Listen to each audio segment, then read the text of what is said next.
Hello, I'm Jakey Dudes, and in this video I will be going over how I created this animation from scratch. Initially, I wanted to explain my workflow for my motion graphic style animations. This can be pretty fluid and change from project to project, but there's a core structure there that's always consistent, and I feel like sharing it might just help out anyone who doesn't have that kind of foundation to create animations. So let's go through it now. So we start with the first part, which is sketching and or storyboarding. This is the pre-production phase. It really helps us get our ideas out of our heads and kind of explain like what exactly we're trying to achieve or the kind of visual style of the animation we want to create. And for me, this can take many forms. What I like to do typically is sketch it out on the whiteboard. Sketching on a whiteboard, it's very raw. It really helps me kind of just like get the initial idea down so I know what I'm trying to go for. I do have like a couple of colours, like a red and a blue, but typically I'll just stick to one colour, just kind of sketch it out, and then make some notes just to kind of understand what I'm trying to go for. I also make sketches in my sketchbook. That's traditionally usually like pen and pencil. On screen I will show a recent sketches I was doing for an animation I made for my best friend's birthday. It's a little animation of Keropi the frog from like Hello Kitty, and these sketches really helped me kind of like understand like the assets I needed to create, like how to actually break down the character from like I broke down from like images and videos online. It just kind of gave me a little storyboard to like kind of figure out what exactly the kind of like animation would be, because I knew I wanted it to be like on a stage, but I wasn't sure like, do I have audience then the stage, or is it the stage then at the end of the performance then the audience comes in? So that kind of storyboarding really helped me to just like pinpoint what I wanted to go on. And also digital sketching, pretty much the same sort of thing, but with digital I find it's easier to put down colour, so I'm using Procreate on the iPad. And on screen it's just a little sketch I did for a project with text animation. That was just to kind of like really quickly like get the idea of the colour and the kind of gradient that's like a mask on top of it, trying to like figure that out, and also some notes a little bit about the position. So when I'm comfortable with the sketches and storyboards, I then move on to part 2, which is creating digital assets. Now for my typical animations I will pretty much always use Adobe Illustrator. It's what I'm most comfortable in, and I feel like there's a real like tried and tested kind of workflow from Illustrator into After Effects. But it's not just limited to Illustrator. I mean, you can certainly use Photoshop, because the key point is that it kind of you need a program that gives you layers that you can like organize your assets, your character assets or your background assets into layers. That, and then when you import it into After Effects, then that gives you that kind of ease to like animate individual parts like arms and hands, rather than trying to manipulate like a full completed character. And also, as an extra thing, I'll just add that Procreate can export as PSDs. So on screen now is an animation from a sketch I did, fan art of the Parsec pals, which is streamers Pedguin and Boba. So I drew that like digitally in Procreate, and it was meant to be just like a flat, static illustration. But fortunately, because I drew everything on layers, it took a little bit more organising, but I was able to just export that as a PSD, bring it into After Effects, and just animate the individual layers. Getting a bit off topic, so let's go back to Adobe Illustrator. So I'll take my sketch and I'll just kind of like trace over it, or kind of just like draw the assets separately and organise my project folder, and then I'll import that into After Effects. That leads us nicely onto step 3, animation and exporting. I kind of want to keep these together, even though exporting could be its own section, but exporting is always straight from After Effects, so I'll lump them together for now. And for both these, I'll be using Adobe After Effects and Media Encoder. And with exporting, I just go straight from Media Encoder, and I'll just cover like some settings and stuff at the end for that. So yeah, so these 3 steps are like fundamental for all the animations. Alright then, so let's move on to the next part.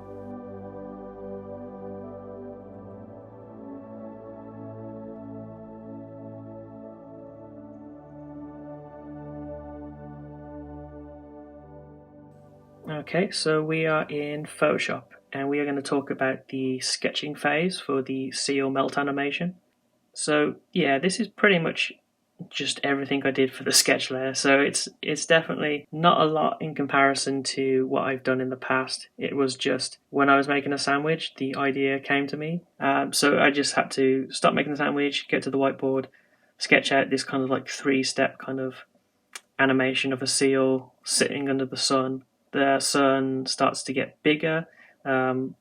Well, the sun's supposed to get hotter, but I represented that with a scale increase. And as that's happening, the seal is slowly melting into like a puddle. So I often draw kind of like in a comic-y storyboard style. Not in terms of the art, but in terms of the kind of layout. So in our first panel here, that's like our first key pose, where it's just the seal fully formed and it's looking up at the sun, which is fairly small at this point. Then we have our like kind of second key pose, which I also kind of wanted to be like a bit of an anticipation. So then the sun starts to get a bit bigger, and then the seal starts to kind of like wilt over like a snowman and melt a little. And that's supposed to be like a little anticipation kind of thing before the third part, where the sun gets huge and then the seal just completely becomes formless and kind of like a melted like snowman. With this final panel, I kind of feel like retroactively, I don't think I really achieved the kind of puddle look in the final animation, which is fine. Like, this animation wasn't supposed to be highly detailed. In fact, the whole thing was probably 2.5 to 3 hours in total, which I feel like is pretty quick from what I usually do. I'm not the fastest at what I do. But yeah, I feel like this is probably a better representation of what I wanted, but you know, I'm pretty happy with what I achieved in the end. So that's really everything to cover in this. Like I said, it's a lot less than what I usually do, but I feel like it gets the point across of the animation. So let's get our sandwiches and move over to the next part.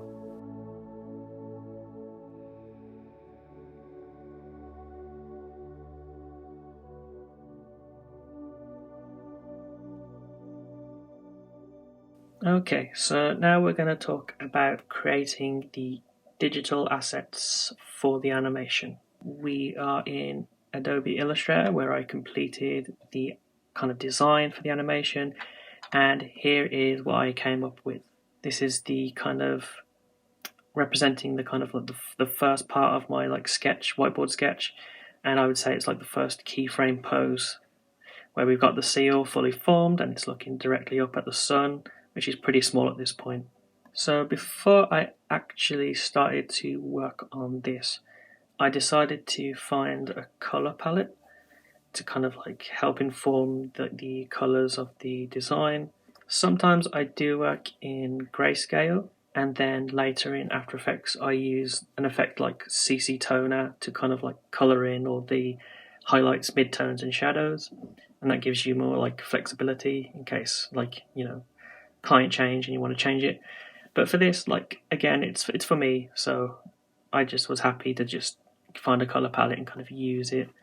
So I went to colorhunt.co. That's a pretty nice place to find a bunch of color palettes that you can just use in all your projects. And I went under winter and I found this kind of like purple to blue kind of colors, and I thought, yeah, that kind of reminds me of like ice kind of stuff. Specifically, actually reminded me of like the ice levels, like Crash 2 on the PS1. So I was like, yeah, I'll pick these colors for the Color Hunt website. I'll post a link for that and anything else I talk about in the description. So check that out if you want to see more stuff. Again, before we get into the actual designs, what I would normally do is I would actually like import my sketches, like take a photo, you know, upload it, put it into Illustrator. But because this was so simple, I literally just took a photo on my iPad and I kept it like before my keyboard, and I would just look up and down just to kind of like figure out the shapes while I was working inside Illustrator. But yeah, sometimes I would just bring in like a reference sketch kind of straight into Illustrator and literally just trace over it. I'm happy to do that because it's my own drawings. I certainly don't have a problem with tracing or using reference myself. You know what, first off, we are going to just turn off everything. We're just going to go one by one, and I'll just kind of give a quick as I can breakdown of what I did in each step.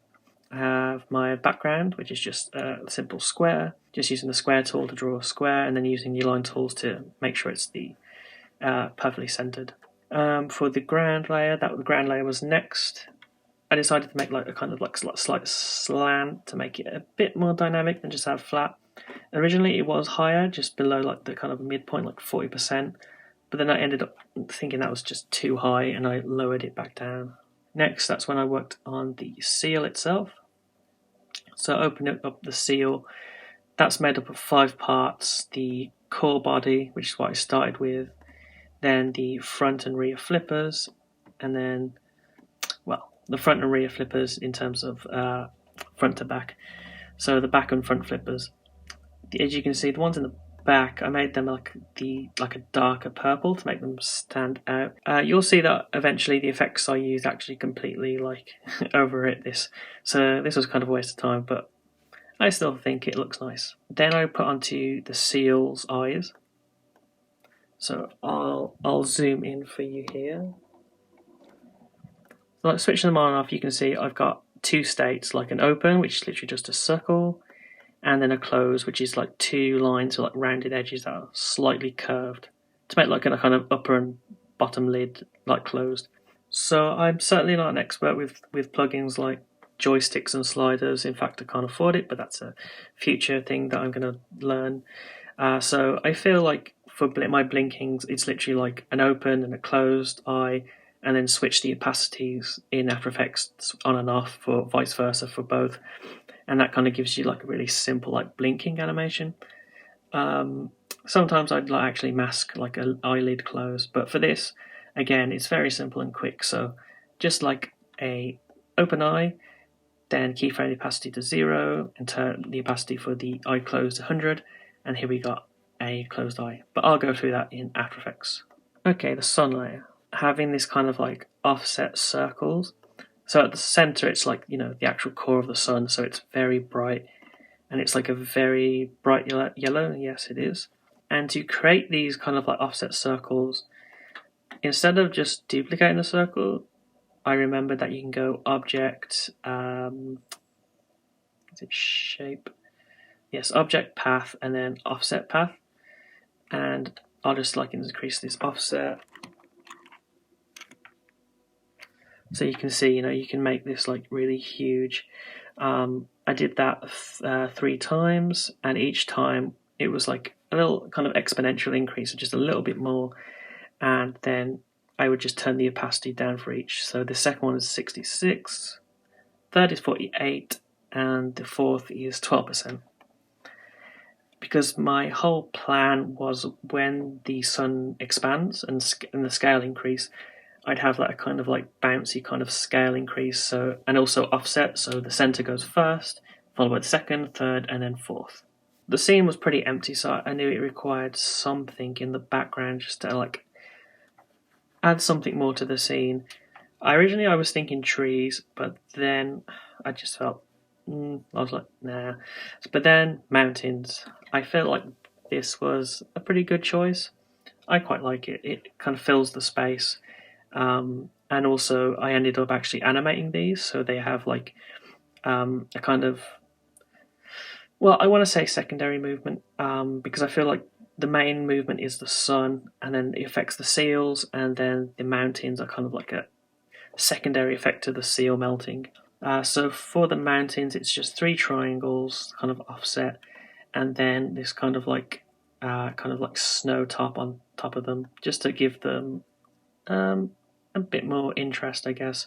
So that's kind of everything for the initial design of the scene and the first key pose. But when it comes to kind of my animations, like, this is something I've kind of learnt from like online videos and watching the lessons I'm taking, is style frames. So professionally, I've never had to make style frames. Professionally, I feel like I haven't done all the things I should be doing. I haven't been taught any of this, it's self-taught. But now that I know that style frames are the thing, that's something I'm trying to do with every animation going forwards. So in this top layer, I try to create style frames. So I'll full screen Illustrator, and you can do that by pressing F. So I pressed it twice to get it to this view. So you can see I'm trying to recreate that whiteboard sketch that I did with the 3 steps. in this. So I took everything and I literally just duplicated it. These aren't on artboards. These are just like duplications of the first step. And in this one, I've increased the scale of the sun. I've slowly started to like have the seal kind of like start to wilt down and melt, and even these mountains, they're starting to like bend outwards from the sun's path. I think that the peaks are a little bit round, but it's much more extreme in this third image where the sun's huge and the mountains are kind of melting like ice cream, I guess is what I was trying to think for those. And the seal is just like a puddle. There's some definitely I forgot to move the eyes, and there's some like unclean bits here on the mountains. But I think at that point I was just like, yeah, I kind of get what I'm trying to do, so they don't need to be neat for this particular animation. But I do try for for actual animations. This seal puddle, yeah, I did. So I'd never referenced like any melting effects, and I feel like that was definitely like a detriment. But I feel that this video is a learning experience, not just for you, but also for me. But yeah, I think going forwards, like I would definitely to reference more, for this like for like the effect of liquid and kind of like melting. Like, I could have referenced like melting ice cream, and that might have helped me, draw these kind of curves and bumps a little better. That being said, I didn't use this for the final design, and I like the final design better than this. So I feel better about that at least. Alright, so I'm going to turn off the star frames because I ended up... Well, I used them, but, for the actual animation, I'm not going to use them, so I just turned them off for now. I didn't need to really organise my layers because they were I'm aware of the process, so I pretty much organise my layers as I'm going usually to save time having to like copy and cut and paste like them onto new layers before I put them into After Effects. So yeah, that's everything I did for creating the digital assets and the kind of designs for the seal animation. So let's now jump into After Effects and finally get animating.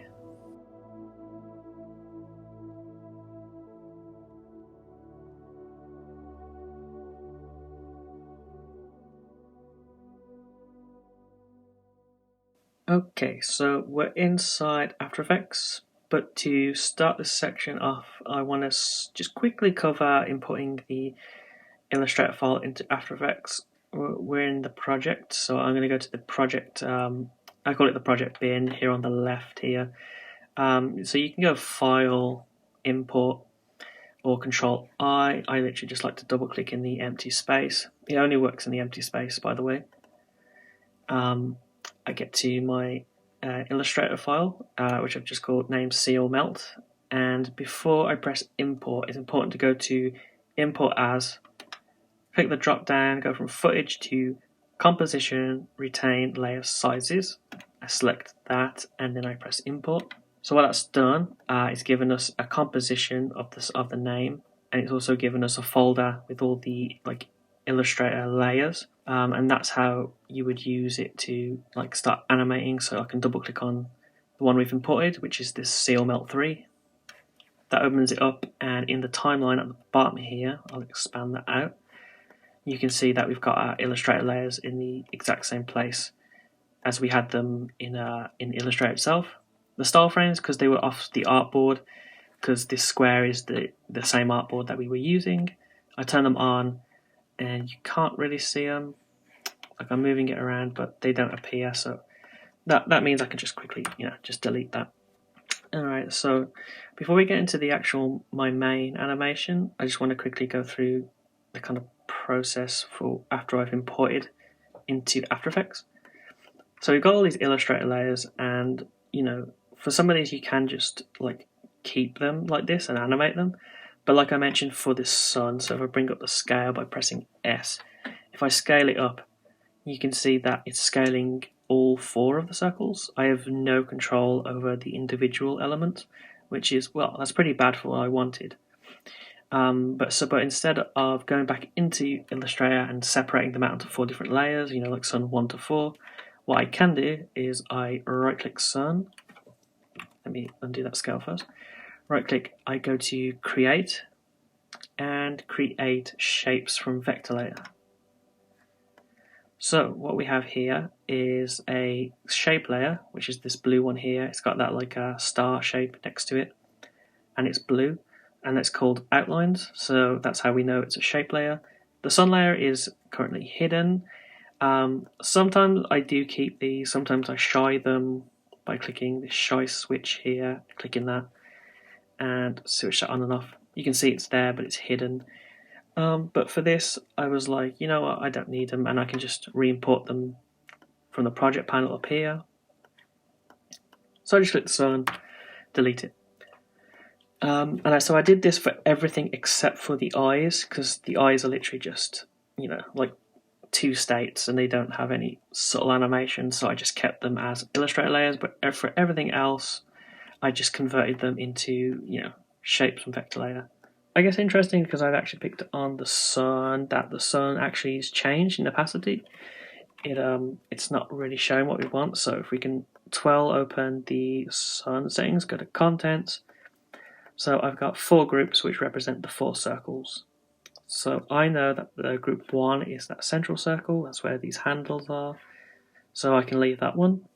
I go down to group 2, go down to transform, opacity, and off the top of my head, maybe it was like 68%. There's no change right now because they're overlapping each other. Second one, that was like 48%. And finally, the last circle, I don't know, 12%, I guess.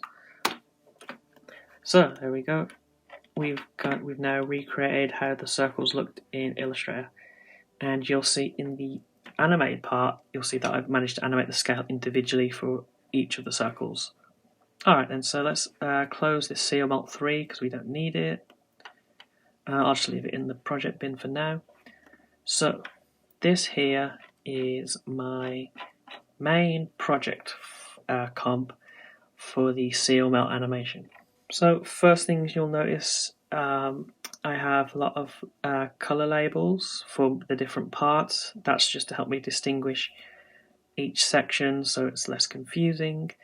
I have more layers than in the imported layer because I ended up separating some things and adding some stuff like the adjustment layer on top. And I will go through each of these so you know what I did to achieve this. But I think first let's look at these markers on the timeline. So you'll see these 3 here. This one's called 50%, 100%, and reform. So I've used these markers to help me kind of like identify when these animations should like take place, you know. So from the start, we've got like a key pose, the first step that I created in Illustrator. And during the time it gets to 2 seconds, which is 50%, that's where we want our first animation to, the kind of second step of the animation to happen. So between these parts, these 2 seconds, that's the first stage of melting. And 50% to 100%, that's the next stage. So if I just scrub across, you can see this is what I created for the kind of like the full melted part of the animation. And we've got here 100% to reform and wipe. So you can see that these asterisks are really not fitting the animation, but they kind of help me understand where this 100% is going to go to. And from this reform wipe, these last 12 frames because it's half of 1 second, which is 24 frames in this comp. And when I press play, it loops back to the beginning. So yeah, actually, let me talk about the composition settings because this for this project, I literally just went on auto mode because it's using my similar settings. So width and height of this comp is 1400 by 1400, so it's a 1:1 composition. 1:1 because I just feel it works the best on social media. Things like YouTube Shorts, from my understanding and research, it's pretty much only like 1:1 videos that actually become like shorts. And you know, on like Instagram, it's just easier to view like a square animation. So yeah, that's really my thought process on that. 24 frames per second and duration 6 seconds. Yeah, I usually stick around 6 to 8 seconds, you know. I don't want it to be too long that people don't watch it, but it's short enough that it's pretty nice that it can like easily loop, and if I wanted it to loop, like be longer, what I could do is just import the export into, or the project into Premiere Pro, and just like duplicate it a couple of times. So that's if I wanted like a longer looping version. Alright, so that's all the composition settings for the project. And going back to these asterisks, I'll just quickly say, if you want to make your own marker, so without anything selected, like any layers, you can press the asterisk key. Like for me, that's on my numpad. So as you can see, that makes like a little like arrow here. And if you double click on that, you can add a comment, and then that will appear next to the marker, just to help you visually easily recognize, what you're doing there. I'll undo that, and if I just select one of these eye layers and press the asterisk, you can see that it makes a marker literally on the layer itself. So that could be useful if you wanted to write like loop here, that's where like the end of the loop is kind of thing, or where the start of it is, something like that, to just help you kind of really visually see if you want looking at the keyframes, I guess. Okay, so I've turned off all the layers and even some effects, and I've just left the background layer. So this is pretty much just a light blue square, and there's no animation on it. And I'll open up the effects control so we can see what's happening, and there's nothing. So we'll just leave that there for now.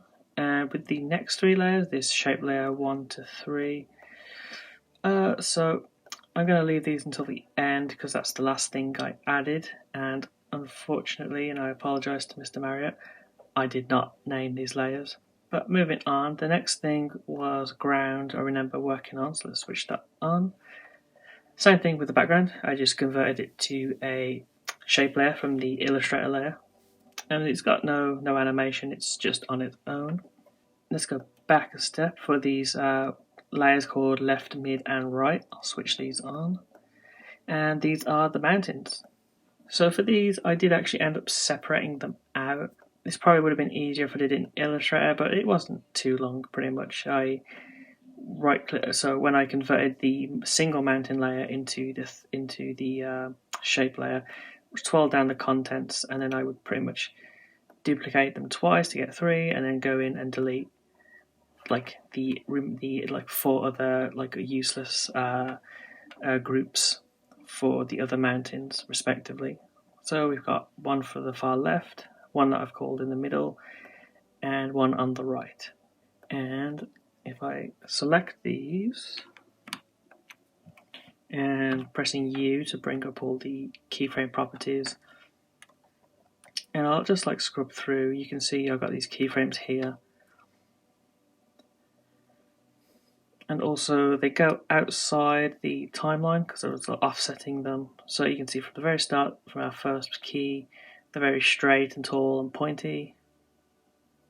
Then they get a little rounder, a little melted, they dip a little, and then there's like a hold here, and then they just sink down more.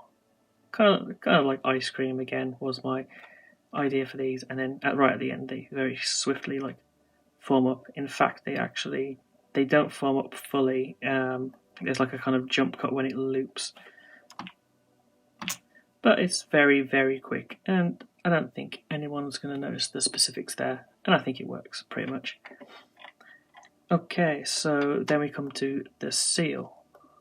So with the seal, there is a seal shadow. I'll talk about that in a bit. And when I select the seal in the effect controls window, you can see I've got like 5 layer stack here of effects. I'll ignore that for now, and I'll just talk about the seal itself. So I've left the seal as a single layer, but you can probably see when I scroll down that the contents so I've got 5 individual parts that make up the full seal layer, and I've actually gone through and named them just to make sure. Press U again.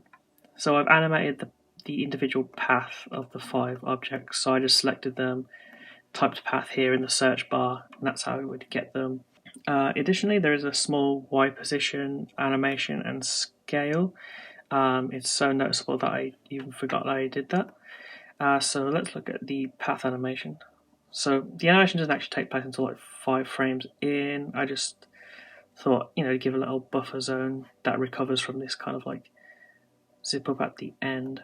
This is where the path is.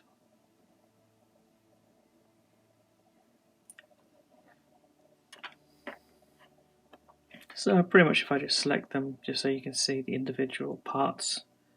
So for animating the path, that's pretty much getting the pen tool and then clicking the individual points and then maneuvering them about.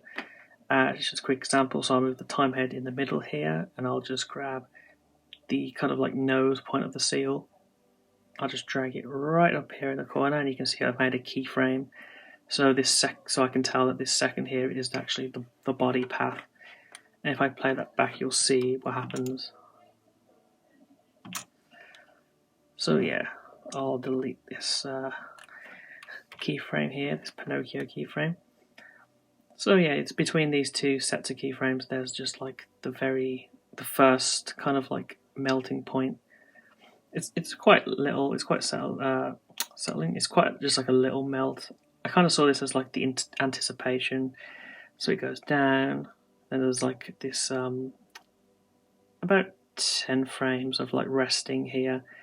And then we have the full melt where it just oozes down. And there is another like pause break here. And when we get to the 5 seconds and 12 frames, that's when we hit the reform.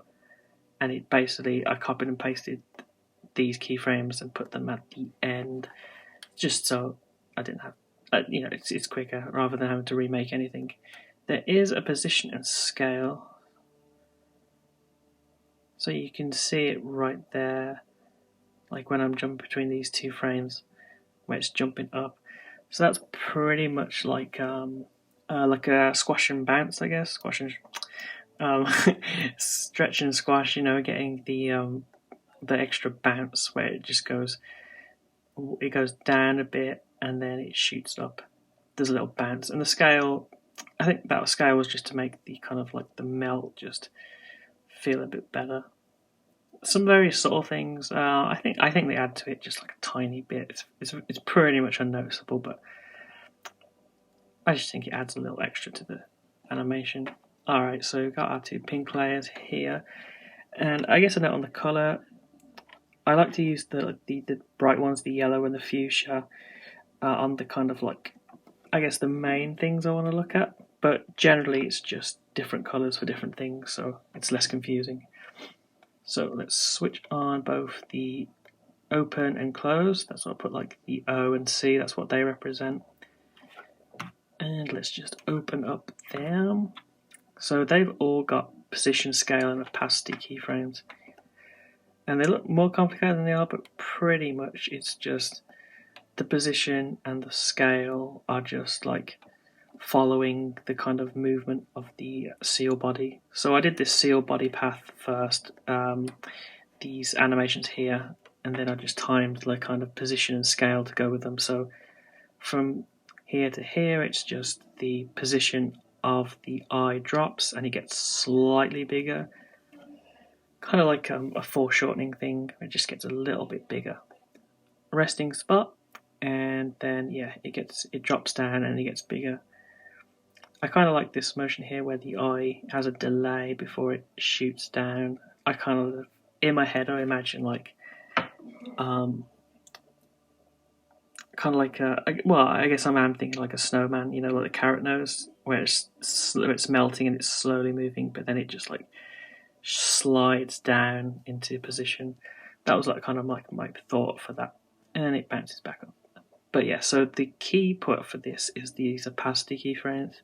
The blinking isn't actually as instant as I usually do, which is pretty much just like a dead, like 1 frame, 100%, next frame, 0%. It's got kind of like a gradual to it, if I can zoom in to make it clearer. And I'm pressing page down and page up to move like any individual frames. So you can see that they actually like overlap each other rather than just like an instant switch. So I'll put it back to the fit. So we've got like a little blink at first, that's just to show like this seal's kind of just alive. Then when we get to the second pose, I like the idea that the seal's like, huh, what's happening? And it does like a double blink, so it goes blink, blink. And then we have the third melt, and it's like, oh, well, this is it, I guess, blink. And then finally, it goes back up, which is again the same sort of thing, just like an offset position going shooting back up. Okay, the sun. Open up that. Okay, you can see that, like I think I said earlier, I went into individual transforms for the groups and I just put the scale up. So I started with the first or the most inner circle, and then it actually gets smaller a little bit, and then it shoots up, and then it stops here, then it gets small again, and then shoots back up. And it kind of just holds, and then it gets a little bit bigger, and then it just shoots back right to the start. And to go into more depth, I'll select these keyframes, go to the graph editor, and am I in the value graph? Yes, I am. So this is the kind of shape that I drew for this. Start from at the first point, and you can see I've dragged this handle down. So what this does is it actually shrinks it down. This gives that anticipation. So instead of it going from 100 to next one 135, it actually goes back down to at its lowest point about 94.9. So it's actually scaling down 5%, and then it shoots up, and it actually overshoots, and it goes to 136.6, so 1.6 more percent, and then rests at 135. Same thing here, but it's a bit more of a drastic curve, where it shoots down, and then very quickly increases, but then just slowly eases into that 200. Then there's that hold where nothing's happening, and for these last two, it's a very severe increase, so from 200 to 216, so basically 16.9 increase on the scale, and then back down 200, and then it loops. So pretty much I just like how that kind of interaction looks. In fact, let me just I'll just zoom in, and hopefully we can kind of see it.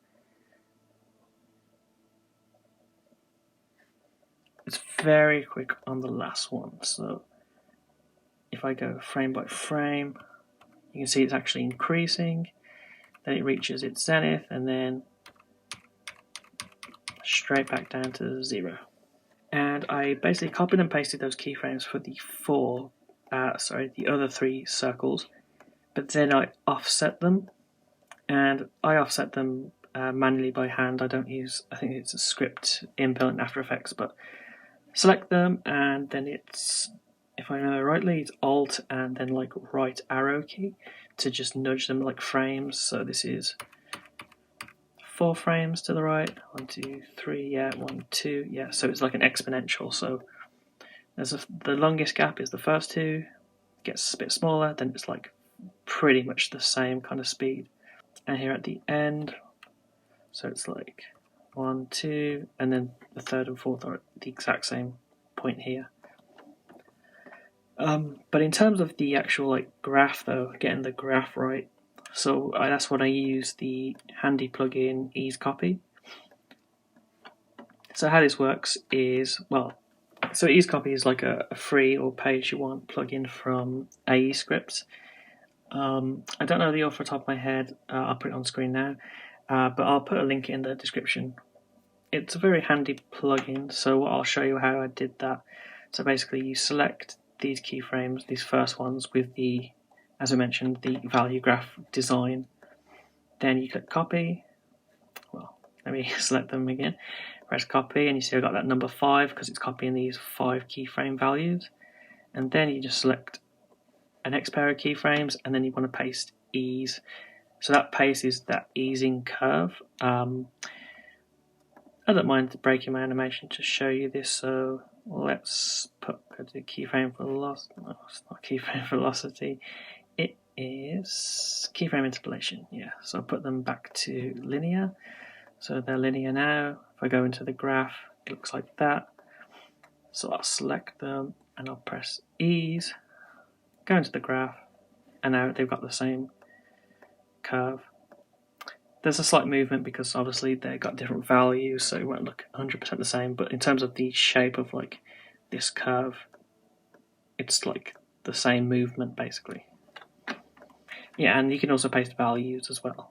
So that's pretty much a useful like plugin just to help you not have to remake the graph editor multiple times. Okay then, so I'm just going to close these now.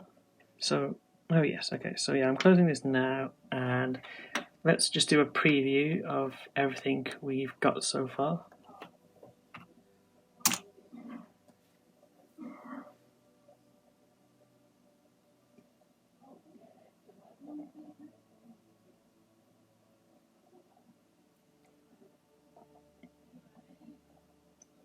Okay, so that was the point where I had all like the kind of movement animations put in. So this is the part where we want to go into basically all the extras and all the many effects that are stacked on top of this. I'm thinking let's start with this adjustment layer at the top first. And before I turn it on, I'll talk about what I've got in the effect controls. So we've got our posterized time, which I mentioned earlier, and it's set to 12, so that's basically halving the kind of frames of our animation. So it's recreating the traditional drawing on twos animation style. It's kind of just like something I'll add just to see what it looks like, and if I like it I keep it, and if I don't I just delete it. It's certainly up to taste, you don't have to have it, but it can certainly look nicer. Below this we have the turbulent displace. So this is what's basically the boil effect that I had in the animation. The boil effect of like if you repeatedly draw like hand drawn animation, you can see there's a slight kind of like bubbling, or what it's called, boil of the lines. Certainly it's very reminiscent of my own cell animation, which isn't very smooth at all. But let's switch these on and see what they look like. I'll full screen and preview. So there's a very clear noticeable like boil effect happening. So normally, let's zoom out there. So normally I wouldn't have it so much, but I don't know. I just kind of like how it like a really like big boil effect can look, and also thematically, I think it kind of works for the like the heat, like a heat mirage kind of thing. It's like melting, and I to be honest, I could have probably keyframed the size and the amount just to amplify that effect more, but I pretty much didn't actually get to that point. And I guess in terms of the turbulent displace, what I mean by that, I'll make the composition window a bit bigger. So the size, you'll find it's usually like a 2, and if I play that back, like you can just about see it if I zoom in. There's a very slight there on the seal. There's a very slight kind of movement, but I like to crank that up. So if we go, too far and say like 35, well, now you can see there's this very obvious wobble, and actually I'm actually quite a fan of like the huge like turbulent displays wobble, but obviously it's probably not for everyone. So I switch it back down to 10, which I think is like a nice medium ground where it's not too much, but it's also kind of nice and crispy, I guess. And also, of course, the amount is the other thing you want to affect. So if I turn that up to 100, well, I mean, yeah, that's too much, but you can see what I mean, like the amount and the size are the key numbers here you want to look at. But because turbulent displace isn't an animated effect, you actually need to put in some keyframes. But through this, I used a method that I got from Jake Bartlett's texturing Skillshare course. I'm probably going to reference that a few times in this because it was a very good Skillshare class and I recommend it. Not sponsored, by the way. So let's go into the effects and the timeline. Unfortunately, YouTube does not bring up this. So adjustment layer, turbulent displace, and I go down to the evolution options, random seed. So I'm going to open up the expression window for random seed, and you can see we've got posterized times, in brackets 10, semicolon, a new line, random, 10,000 in brackets, and semicolon.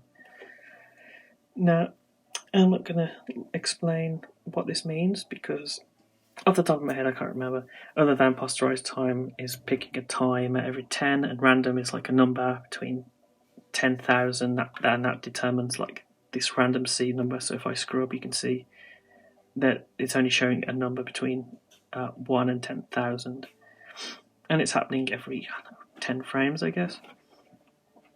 But yeah, I recommend Jake Bartlett's Skillshare course if you really want to get the full information of that, or even just copy and paste this if you would like.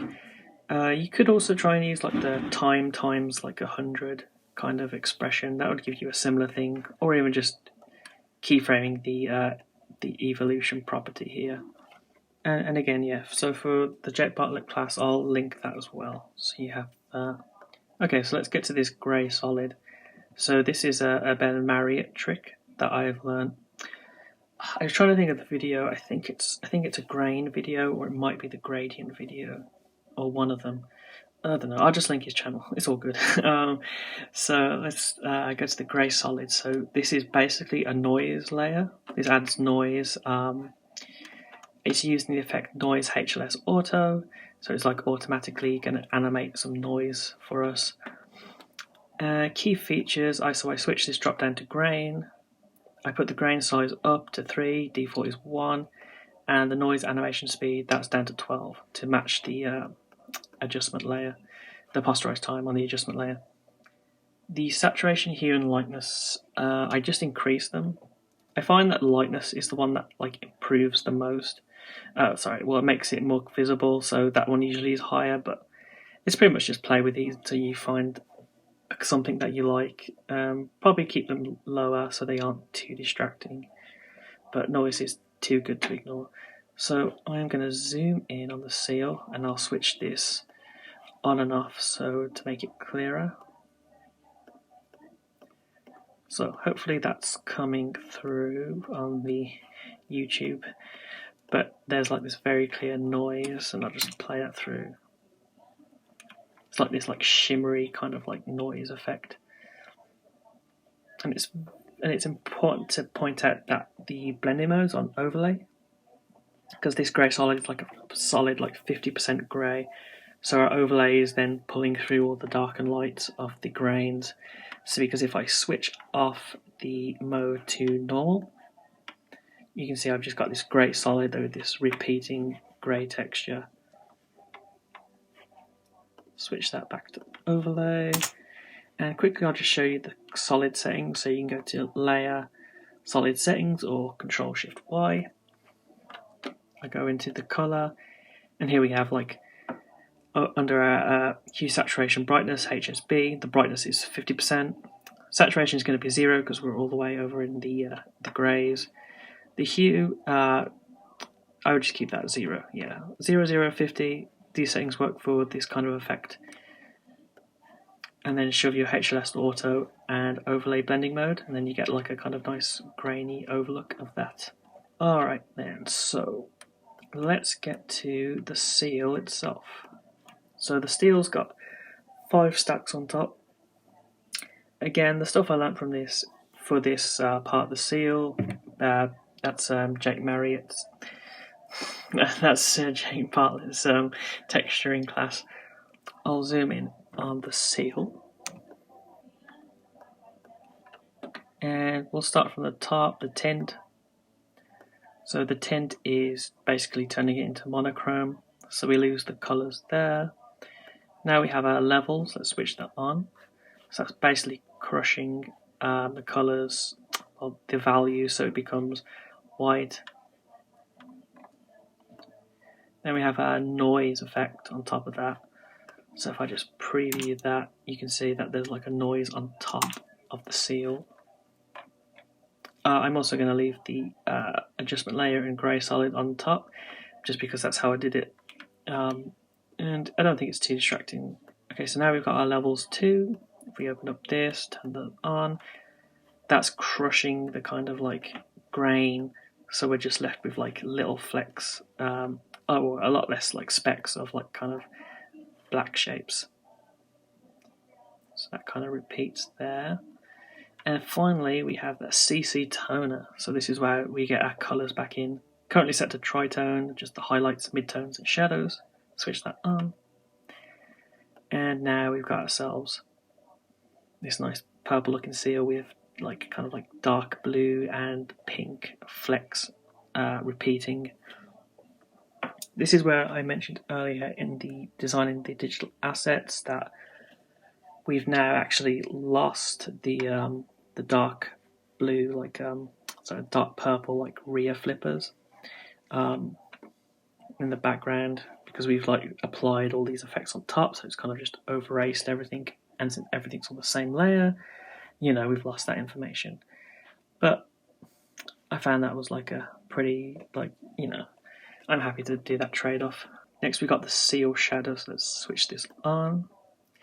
And yes, this is another Jake Bartlett trick that I learned. So it's basically, if I press play on this, it's basically just a repeating kind of grainy shadow. I decided to add it just because I wanted to just bring more attention to the seal. It's like the main focal point, and I knew, because as you can see, this grain is actually expanding with the seal, because it's basically just the seal layer that's got these animations, the path animations duplicated, that is going to have the exact same movement as the seal itself. If I open up them both, you can see that they've all got the same keyframe, so the shadow layer is also going to follow the seal pretty closely. But in terms of the kind of layer stack of effects, so let's switch them all off. So we've got ourselves a drop shadow, which basically turns our seal into a drop shadow. And then we switch on a solid composite that then creates a white around the drop shadow effect. Shove in a noise, so now it's just like this noisy solid white composite. Then we bring in another levels, and this levels basically crushes those kind of the lighter specks. So we're left with this really dark of the drop shadow that's been referenced earlier. And then we use extract, and the extract is there to literally just remove the white again. So we're basically starting from a drop shadow, adding white, but then adding grain on top of that solid composite, and then just using levels and extract to just cut everything else out to the area that we just want. And then finally a fill, and I picked the same purplish or something similar to the seal, just so it kind of mirrors it. And with the drop shadow, that's where you've got the direction controls and the opacities and the distance as well, so you can actually move the direction of the shadow. So if I wanted it to be more on his right, I could use the direction to swap that. So quickly, I just want to talk about why I had that scale increase on the background. So I've just soloed the background and the adjustment layer that's got the turbulent displays boil effect. And you can see on this edge that we've got these dark kind of shapes happening. That's literally the turbulent displays is warping the background inwards. So we're seeing some of the alpha on the background of the behind the animation. So an easy fix for that is literally just to go into the scale. I increase it by 2%. 101% probably be good enough, and it's still playing, and you can see there's no boil on the edges of the canvas.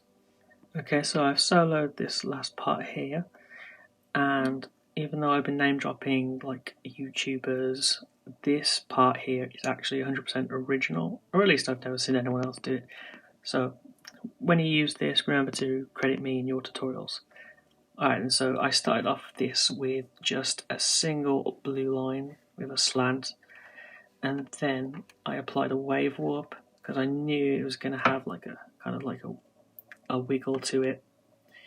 So if I preview this for you, so you can see it's a very, very slow kind of wave warp of the line with all edges pinned, and it's at 0.3 speed. And I've also animated the phase. So what I was trying to create here is basically an aurora or a polar light, like aurora borealis.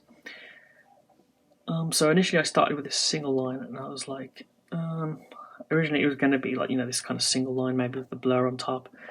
But then I was like, maybe something with a repeater. So I duplicated the shape of the line, and you can see it just got a little bit lighter. That's literally just a line on top of that. But then I added a repeater, so I'll turn that on. And we've got this kind of like cool looking like hard edge to a soft edge, like it fades up.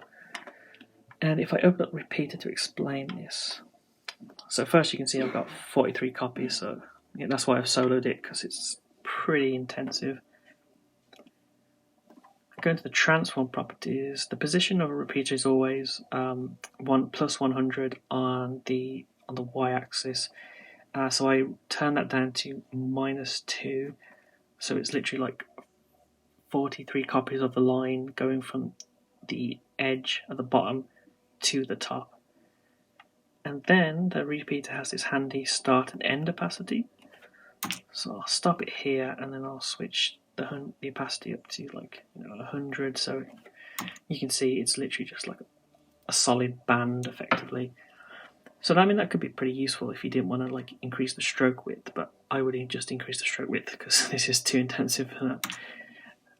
So end opacity down to 100, that makes it add this fade, and the start opacity at 36, I believe it was. So this is just decreasing the opacity overall, and I mean it's definitely not like a photorealistic aurora, but I feel it does have that kind of feel to it, so I was pretty happy with what this was turning out to be. And I guess -2, yeah, so if I turn that down to 0, it's literally just a line. -2, that drags it out. If you go too far, you'll probably have to increase the amount of copies, because you can see there's like a banding going on. But I felt like -2, that was like a kind of nice place to be. So I knew that I needed like a kind of like highlight effect on top of that, but before I did that, I duplicated it and put one below. Let's switch that on. Now it's pretty much the exact same wave, but I've moved the phasing animation kind of 50% further ahead, and it's got this Gaussian blur 35 with no repeat edge pixels, and you can see that it just kind of now it's like two wavy lines. One's more solid, but one's blurrier. It could do with a bit more work, but it's not far off from what I kind of want it to be. So that's when I duplicate that and add this add version. So let's put that on. And you can see I'll switch that on and off for you. Then it gets us this kind of greeny tint to it, which at least in the image in my head of what an aurora looks like, it kind of has that feel. Gaussian blur, that's put up to 65, and also the phasing is literally 6 degrees off. I don't know why I did that, but I did it.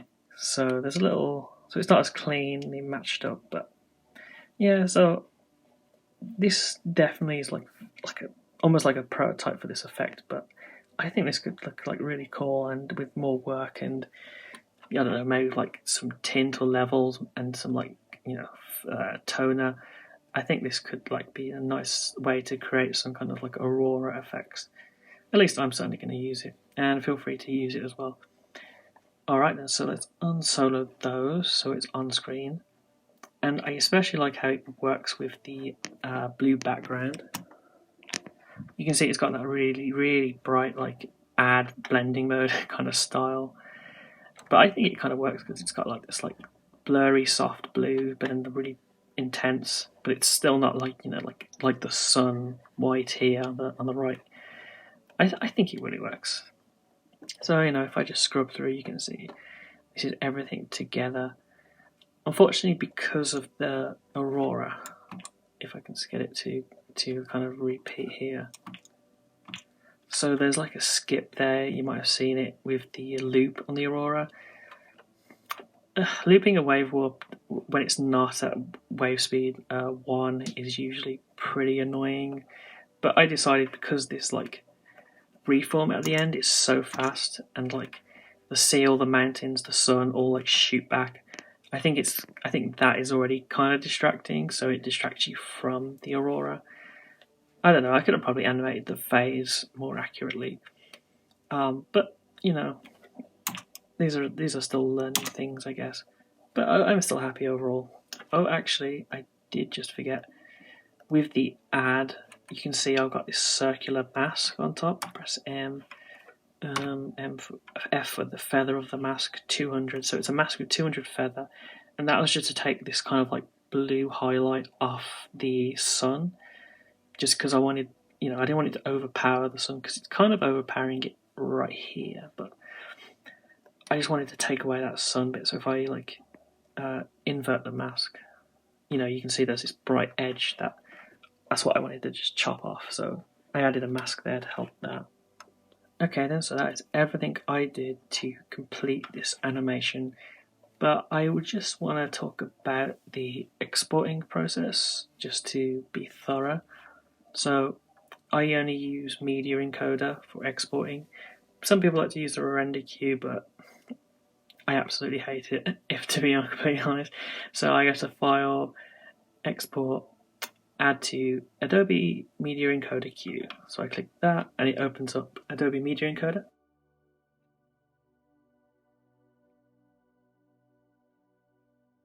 It's a separate Adobe app. It pretty much always installs with Premiere Pro, but you can install it separately if you've got the Creative Cloud app. So I already had a seal melt there, so I'll just delete that so it's less confusing. And this is Adobe Media Encoder, and I got my seal melt here. So what I tend to do is I press the H.264, and it brings up the dynamic link connection, which then will bring up the export settings. Just to quickly run through these, so I cover the bases. I look at the summary first, just to make sure it's the same thing. 1400 by 1400, 24 frames, 24 frames, and 6 seconds. Yep, so I'm happy with that. Format, pretty much always use H.264 for video. And I'm not going to discuss anything else because that's what I just use. Presets, match source, high bitrate. Yep. The output name, this is where I click on that and then I go to the, I find the place where I want it to be exported. You usually have like a separate export folder, so I navigate to that and then that allows me to rename it. There's no audio, so I just switch off the audio. Basic video settings, this is where you can untick this and change the width and height. So like I mentioned earlier, I would sometimes work at 1920 by 1920. So this is where I would actually untick that and throw them down to like 1080p. But for now, 1400, it works for me, so I'll just leave it at that. I normally click the Use Maximum Render Quality button. So that's for pretty much like the final video. I wouldn't use it for drafts or anything like that. And in terms of what it does, well, it pretty much just makes me feel better. These other things, yeah, I mean, for 95% of everything I've ever done over 10 years, I haven't actually had to look at these other settings, to be honest. But certainly there are some niche cases, but not for this video. Press OK, and then you can also change the output file here. And once you're done, you press this green play button and that will start the exporting process. And that brings us to the end of the video. I hope that you all got something out of this project breakdown. If there are any questions about what you saw or even any suggestions for future videos, please leave them in the comments below. I hope you all have a good day and you stay safe. Goodbye.